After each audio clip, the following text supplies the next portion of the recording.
తెలిసిన విషయం ఏంటంటే మేము ఏవో గారిని కూడా అడిగినాం, అయ్యా మా రైతులకు ఒక యూరియా బత్తోడు సరిపోతా అంటే అక్కడి నుంచి వచ్చింది ఒకటే విషయం, ఒక ఎకరానికి ఒక యూరియా బత్త ఇస్తాడట.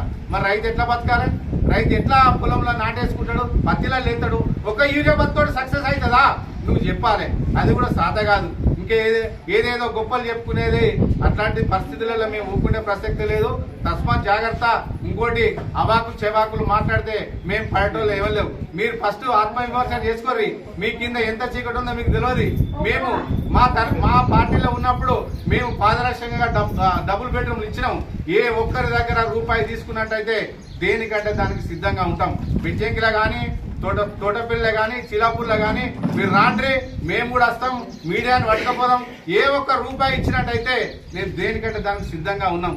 దయచేసి మీరు ఈ అవాకు చెవాకులు మాటలు మాట్లాడి మా మీద నిందలు మోపే ప్రయత్నం చేస్తే మాత్రం మేము ఊపుకునే ప్రసక్తి లేదు.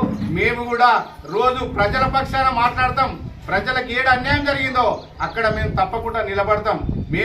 మాకు కూడా వాళ్ళు మాకు ఓట్లు వేసిన వాళ్ళే. మేము ఎందుకు ఊరుకుంటామండి? మీరు చేసుకుంటా పోతే మేము ఊరుకునే ప్రసక్తి లేదు. మీరు అభివృద్ధి మీద దృష్టి పెట్టండి. మేము 100% కోఆపరేషన్ చేస్తాం, మీకు అండగా ఉంటాం. మీరు అభివృద్ధి లేదు. మీరు ఏమంటాడు? మేము ఇందిరా ఇల్లు గంత పాదరక్షగా ఇచ్చినామని అంటాడు. పాదరక్షంగా ఇచ్చినావా? 100 మంది పోలీసులను పెట్టుకొని ఇచ్చినాం. ఎందుకు ఇచ్చినావు? మరి నువ్వు మంచిగా ఇచ్చినట్టు అయితే నువ్వు 100 మంది పోలీసులు నీకు ఎందుకు అవసరం వచ్చింది? మీరు ఎప్పుడు వచ్చినా పోలీస్ ప్రొడక్షన్ పెట్టుకొని వస్తున్నారు. ఇంకా రానున్నారు. ఇంకా జరిగేది ఇంకా ముందటున్నది. ఇప్పుడు ఒక 2 సంవత్సరాలు జరిగింది, 2 సంవత్సరాలు పూర్తి అవుతుంది కాబట్టి ఇంకా కూడా ఉన్నది. ఇంకా ముందు ఇంకెన్ని అడ్డంకులు ఉంటాయి, ఎన్ని అడపదొడపాలు ఉంటాయో మీకు ఆలోచించుకోవాలి. ఎందుకు పెడతారు? 20 నెలలు అవుతుంది. 20 నెలల నుంచి గ్రామాలు కుంటిపడిపోతున్నాయి. అభివృద్ధి అనేది కుంటిపడిపోతుంది. స్థానిక సంస్థల ఎలక్షన్ లేవు.